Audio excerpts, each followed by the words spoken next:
Welcome everybody to a new episode of the Pondcast. Today's episode, Pokegate Korea. I'm your host Draco, and joining me today is Chase. What's good? And let's dive into it. This past week at the time of recording, we've had a controversy come up with the VGCs regarding Pokemon Korea and the top 4 players of that particular round of tournaments.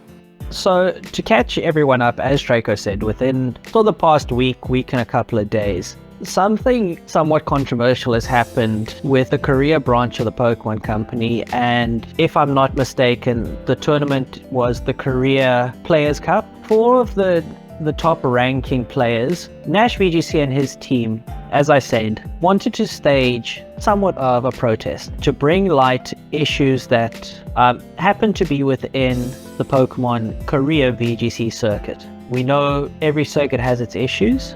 I applaud Nash and his team trying to stage a protest, but we'll get into that later in the video. The top 4 ranking players decided to go in what I believe is the semi-finals, and they each had full teams of 6 Pokemon, and each Pokemon only knew the move Metronome. And shortly after, they were all given messages saying that they had been banned from the tournament, all 4 of them. The reason they came up with this way of protesting with Metronome was the fact that they were pretty much assured the top 4 spots, according to what Nash had said in a statement. And so originally it was thought that the reason they were all banned was because of the move Metronome. And this would again be reinforced by a statement made by Nash on Twitter. Following up, 6 days later, Pokemon Korea would then respond with their own statement stating that the main reason why the players had been banned from the tournament was because they had used hacked-in Pokemon, which, as we all know, is somewhat of a rule breaking for the tournament. Whether or not these allegations are true is anybody's real guess, simply because we've got 2 different people that are adamant about their side of their story, but there have been others who've been chiming in to confirm things of that. I can only speak for myself. I am staying on a neutral judgment here because I do not have first-hand information, and I am of the opinion that unless you can prove it without a shadow of a doubt, you can't say that that person is guilty of doing XYZ. But I'm also not fully versed in how data checks are done for these particular Pokemon. Chase, I know you've got much more of an in-depth background than I do when it comes to these kinds of things. I also want to try and tackle this from a degree of neutrality, but obviously that isn't always the case because I'm sort of leaning more towards the one side in terms of the way they went about doing things, and then I'm leaning the other side in terms of the repercussions they got. So if any of our viewers have interacted with me, or for even to go further, if they're a part of the giveaways that Blaine's does, I used to be very involved in those. I used to gen Pokemon. I used to run bots for him. I don't see an issue with genning Pokemon because as long as they can be obtained naturally, there shouldn't really be an issue. As I've said, and I've spoken to Draco about it before and various other people, as long as you can obtain a Pokemon naturally. So some people don't know how to gen, they often make mistakes, for example, which was pointed out by Kaphotics or Kurt on Twitter. For those of you who don't know, he is the guy who created the genning software PKX. For example, Nash's team, the Pokemon within there had less of a 1% chance to be obtained naturally, but that's because he had 6 IV Pokemon and they were set as wild encounters. So, that tells me that they were obtained through a trade bot. Nash himself, just in this example, didn't gen them himself. He would have gotten them from a trade bot, because if he had gen them himself, I'm sure he knows enough about it to put them as they were obtained from an egg, so they were hatched from an egg. But going back to what I was saying, I don't have a problem with people genning Pokemon because there's a lot of adults, there's a lot of people in university, high school kids. A lot of people don't have time to sit and breed for hours and wait for the perfect Pokemon. As long as you're not genning for malicious intent, you're not trying to actively ruin someone's experience, then that's all good. However, within the VGC circuits, there is a rule that says you can, I'm not 100% sure if it's disqualified or banned for life. For certain, you can get disqualified from whatever competition it is, whether it's a regional competition or it's worlds. And if you happen to place first and you receive a large amount of prize money or whatever amount of prize money, if you are found to have manipulated Pokemon data within your teams that you use, you then forfeit and refund that money back to the Pokemon Company, and you get your title taken away and essentially disqualified from that competition.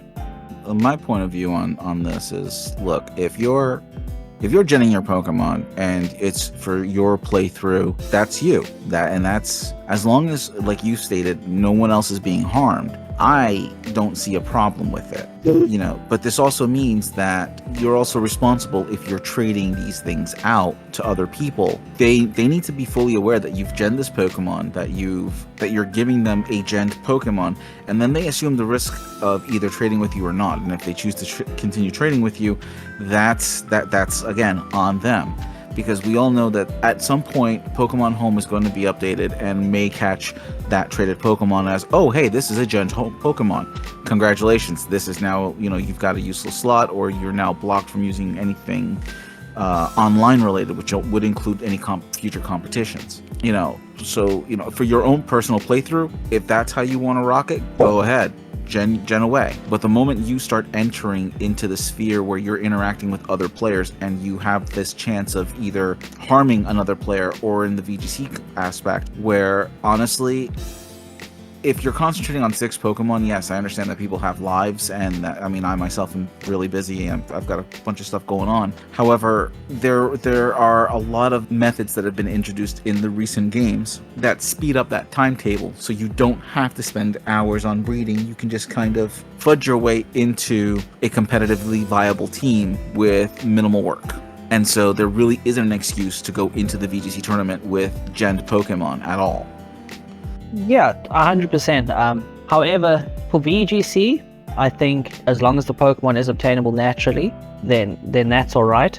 My issue with this specific scenario is, as I've said, my one rule is you don't gen Pokemon for malicious intent. You don't ruin others' gameplay experience. And I think that's what Nash and his team did. From my standpoint, it was an act of protest. We don't compete in the Korea VGC circuit, so we don't necessarily know what the issues are. Or we might know very vaguely what the issues are and maybe how they mishandled or whatever. But that's besides the point. Is they gen Pokemon for malicious intent. So I think they fully deserve to get disqualified from the competition. And then I don't agree that they got banned for life. I think that is a bit excessive, but I can understand why that is what happened. But I think they should have just been banned from this year's current circuit, because no matter what happened, those 4 would have still been in the top 4.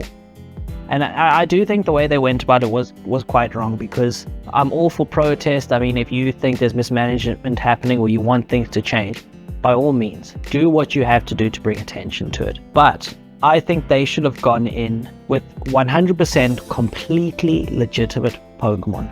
They should have bred them themselves, both teams, and so their metronome teams would have, and their normal teams, there were no issues with them, apart from obviously the metronome teams only knowing metronome, so that they could at least have a leg to stand on and say, listen, we think you've been a bit too excessive with the punishment. We haven't actually broken any rules. The Pokemon Company could take the standpoint, which they already are taking the standpoint, but they could have said something to this degree. Listen guys, we see this as an act of trying to rig an official competition. We cannot lift these punishments, but maybe we can lighten them, and then eventually allow them to rejoin the circuit at a later date in the year. So this is how I think it should have been handled if they'd done this act of protest the right way, had no genned Pokemon, there was no discrepancy in any of the teams whatsoever. This is where I diverge with you a little bit. Not a lot. I agree with you on a lot of points, but see, here's my thing. I live in the US. One of our big rights is we have the right to, redress of grievances, protesting, and I'm all for it. And again, like you said, if they came in with a legitimate team of Pokemon, even if all 6 only knew metronome, and that was what they were going to roll with, and they've all agreed to it, they essentially all had the lock for the first 4 places. They were just kind of doing the protest and didn't care who placed in the top 4, because they knew they were all going to be in the top 4. So to them, that little quibble of who's actually first, second, third, fourth didn't mean anything to them, according to the statement that Nash had made, at least my interpretation of it. that's fine. If it wasn't written in the rules anywhere that's saying that metronome was a banned move or you couldn't use it, that is such the way. I have been in tournaments where they said, hey, explode. Metronome falls within the explode clause, where if your last Pokemon uses metronome and it explodes, you lose. So, in that aspects, that's the risk they take. Now, if it is true that they did gen this team that they were going to use, and that's how they got caught and that's why they got banned, they knew the rules going in. Whether or not it harmed other players, the issue I have here is that the second they introduced that gen team, it shows that they had the ability and the access to gen teams, and it throws into question the rest of the tournament that got them up to that point. They could have used legitimate teams all the way through to that very last moment, and their entire playthrough to that point would have been under scrutiny and under suspect, and that in itself I think causes more harm than anything, because from a player's point of view, if I see someone who got caught cheating and all they got was okay, well, you didn't really harm anybody because it was already at the end, that doesn't mean that I'm going to accept that as a player. I'm going to be pissed. So unless I see the full extent of the actual rules being followed, for me, this is where I'm like, no, you knew exactly what would happen if you got caught.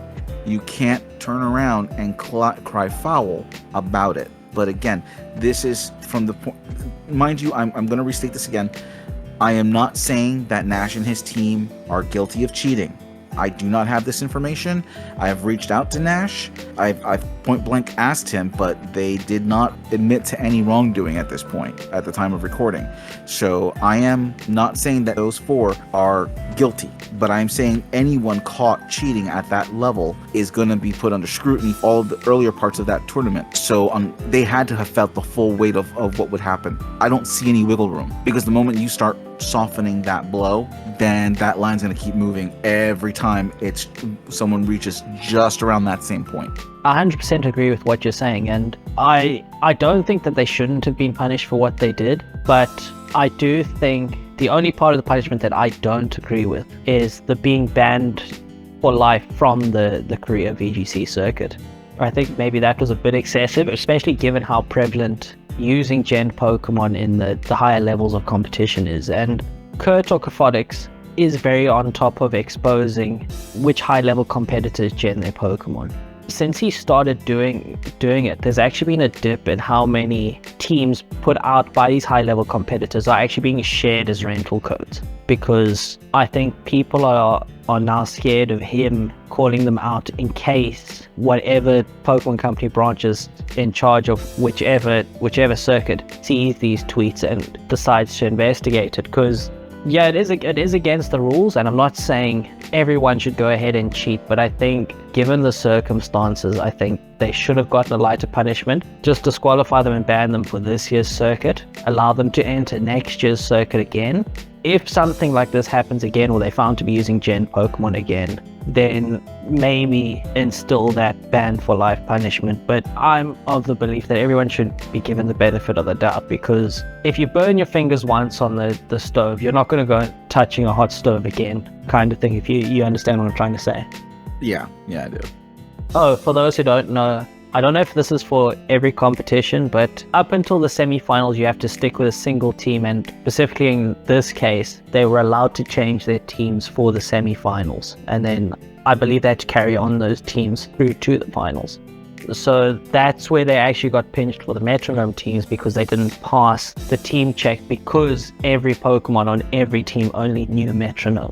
But I would have to agree then, because looking over the official rules for at least the American VGC competition, I don't know if the same rules apply to everyone, but these rules were revised as of May 30th, 2023, and listed on page 19 of the VGC rulebook.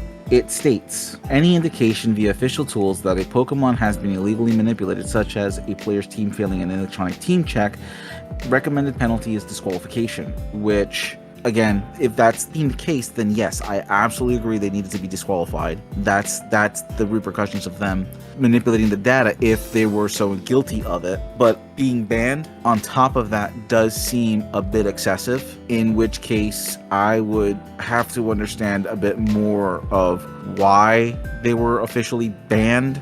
Because, I mean, them taking this up on social media, they're allowed to do that. I mean, did this escalate from there? I'm trying to understand this, you know. Personally, I don't believe that it did escalate from social media. However, I do think that social media was used as a tool in the way Nash and his team were actually portraying what happened to push a narrative that they'd been wronged, which, again, as I've said, being banned for life, I believe that is excessive. But I think they're just trying to use social media as a tool to get as many people onto the bandwagon as possible, to push these sort of anti-Pokemon Korea sentiments, to achieve some kind of change or what have you, which I wouldn't have an issue with if they all went in with 100% clean teams from start to finish. And I think it is a difficult situation because Metronome as a move isn't banned from official VGC, from what I understand. That could change given what has just happened. So I think that the Pokemon Company Korea might have launched an investigation into this to make sure that, you know, the punishments they dished out were correct and just for what had happened. And I think that's why it took them so long to put out an official statement. In the grand scheme of things, it wasn't actually too long. It was, I think, 4 or 5 days. Another big issue with them taking this to social media and pushing it as hard as they have is news outlets have covered it, which has extended their reach quite a bit. Some big content creators have actually sided with them and said, listen, I'm sorry this has happened to you. And they've actually taken their side, which I think is, in my opinion, is wrong for bigger creators to do, because now these guys can justify that they went into this and they didn't go into it as squeaky clean as they should have. None of the Metronome teams that they used included Pokemon that couldn't learn the move Metronome. So they could have very easily created these teams themselves without any outside interference, such as programs like PK Hex and trade bots and that. I will say this. I know a lot of people have been giving Joe Merrick a lot of flack for reporting on this, but he has simply been just stating what has been officially dropped between Pokemon, between Nash, and the responses thereof. Guys, you all the viewers, if any of you have been giving Joe flack about what's happening, please just remember, he's taking no sides, he's just putting the information out there, and he does get a lot of flack, regardless of what it is. Saying, I'm just asking you guys, please respect the guy, and if you do come across one of his tweets, just show some appreciation and some love. Just be like, dude, we love what you've done for the community, we love what you're doing, thanks for creating this database, or thanks for sharing this with us. If you do want to express your views, please do it in a respectful manner, because the man does work very hard to make our lives a little bit easier in a sense, because he has created Cerebi on his own. I know we're probably going to get a whole lot of flack for this too, and to be honest, look, we're not shills with Pokemon. We have had extremely critical views of the company as a whole. As a matter of fact, there's one episode in the works right now that we do take a seriously hard look at the company and their failings. We've pushed that aside just for this episode here. However, you have to understand that absent cold, hard, physical facts, one can't really lean on one side or the other. We weren't there. We did not check their team firsthand. We are getting information second, third hand. The water muddies the further out you go. And the only people who know the actual truth are the players involved. And I even went as far as directly asking Nash any possibility to the truth that your Pokemon were genned. The response was not sure, also unsure if that's the point here since they just changed their words. That is an official response from Nash to me.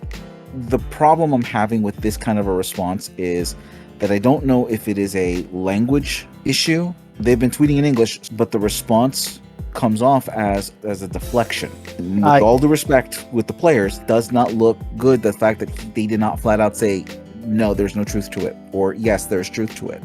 when we planned this video out, or even before we had planned to actually record this as a video, we spoke about this among ourselves. And Draco had posted a screenshot of himself on Twitter asking that question.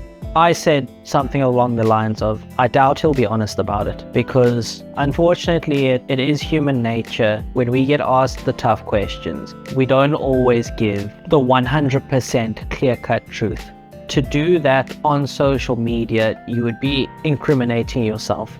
If the Pokemon Company had gone on social media and looked at these competitors' profiles and they'd seen that, they could then use that as evidence against them. So I can understand why he did it. I'm not saying it's right, I'm not justifying it, but I can understand why it was a very vague answer, but not really an answer, if that makes sense.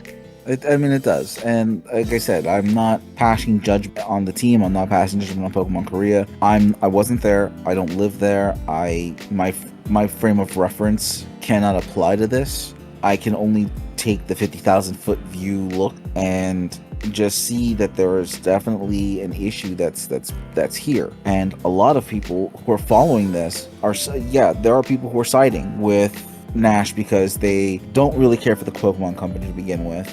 They see a lot of issues with the Pokemon Company, and they'd rather side with somebody who's trying to change things versus looking at what the action's done and the possibility that they did things the wrong way. And unfortunately, when it comes to trying to make change, you've got to do things a certain way, because the moment you do something the wrong way, it throws into scrutiny and it throws into doubt your position. Regardless of how noble or altruistic you are trying to be about it, it's always going to be tainted now with suspicion from people like myself, who try to view things as neutral as possible. But as things start to slide one way, I'm going to keep focus on that, and I'm going to keep throwing more suspicion and finding holes into your story because things weren't done on the up and up. If it comes out that this team was actually clean, then by all means, I'm hammering Pokemon hard, but you've got to give me that hammer. If I don't have that hammer, I can't do that. However, on the reverse, if Pokemon provides unequivocal proof that, that team was genned, Nash's story completely collapses. And no matter how much he tried to protest the way things were being run, it's only ever going to be, or they cheated. There is always going to be mismanagement in whatever it is, whether it's real life sports, esports leagues, Pokemon circuits, whatever it is. Nobody is perfect. And if the problems have gotten to the point where high-ranking members from a high-ranking team feel they need to protest, then I think some kind of conversation needs to be had, but they need to make sure that there's no discrepancies that the Pokemon Company can take advantage of, such as gen teams or something they can tie into as malicious intent. We understand it's a very controversial topic, and we're very much going against the flow. As Draco said, we've got our own views on the Pokemon Company, and at the time of recording, we do have a video in the works that Draco is working very hard on, where we essentially just hardball the Pokemon Company because there's some things we're not happy about and some things that we think need changing, and maybe this will be the start of something that catches the Pokemon Company's attention, and something does click and they're like, okay, let's try and change things up a little bit. But as far as this goes, for the most part, they knew what they were doing. They deserved some kind of punishment. Not all of it is warranted, in my personal view, and you don't do something like this without expecting repercussions. And that's what I think these guys went in with. They thought they're maybe just going to get a slap on the wrist, disqualified from the Players' Cup itself, and then allowed to carry on. And if that had happened, then I think that they would have done a good thing, because they would have brought light to issues. But the fact that they can't say that they 100% not at fault, that they didn't break any rules, it's a bit of an issue in my mind. I think, in all honesty, for the most part, you and I are more on the same page, especially after this discourse. At first it seemed like we were taking slightly opposing views, but I think in essence, when it comes down to it, I think both of us are definitely on the same page. It is a dicey subject, and look, we're not trying to divide our community in this. It's just we want to talk about it. We want to make sure that people are aware that, look, there are certain lines that can and cannot be crossed, and it's a matter of knowing where those lines are.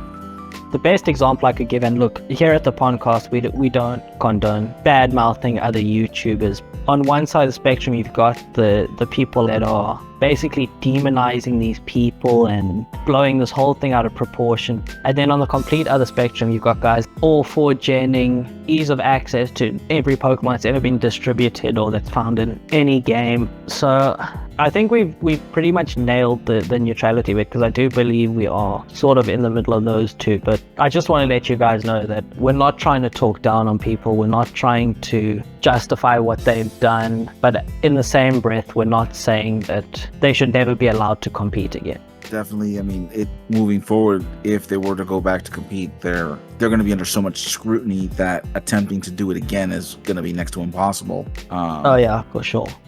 But yeah, I think the dogpiling on either side, to be honest, whether it's Joe Merrick or another PokeTuber reporting on just what is being said, to content creators who lean heavily on one side or heavily on the other, everyone's entitled to their opinion, and it's fine to have that opinion. But outside of actual concrete first-hand facts, I think people need to take a step back, and people need to just really focus on just trying to enjoy what we have as far as game-wise, and let this story play out into its conclusion.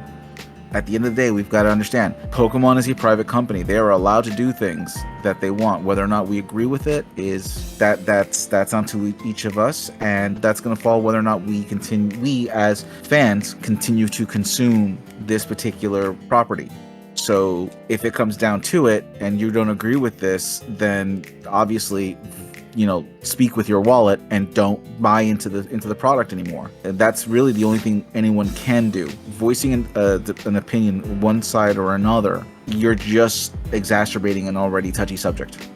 Yeah, so I mean, I agree with you to an extent, but my viewpoint is, and I know it's very difficult to maintain true objectivity because we're always swayed one side or another, whether we know it or not. If you love the franchise and you want to buy the games, regardless of what your feelings are, go ahead and buy them, play the games. If there are issues, try not to, well, definitely highlight the issues that you feel are actual issues, but try and do it in a more constructive way. So, for example, we know Scarlet and Violet, extremely buggy. Nobody can defend the games on that front. However, they are extremely fun games, but there are ways to voice your opinion in a more constructive manner and to create a more positive narrative and a more positive discussion without completely dogging on the creators of the games. And with that brings this episode to a close.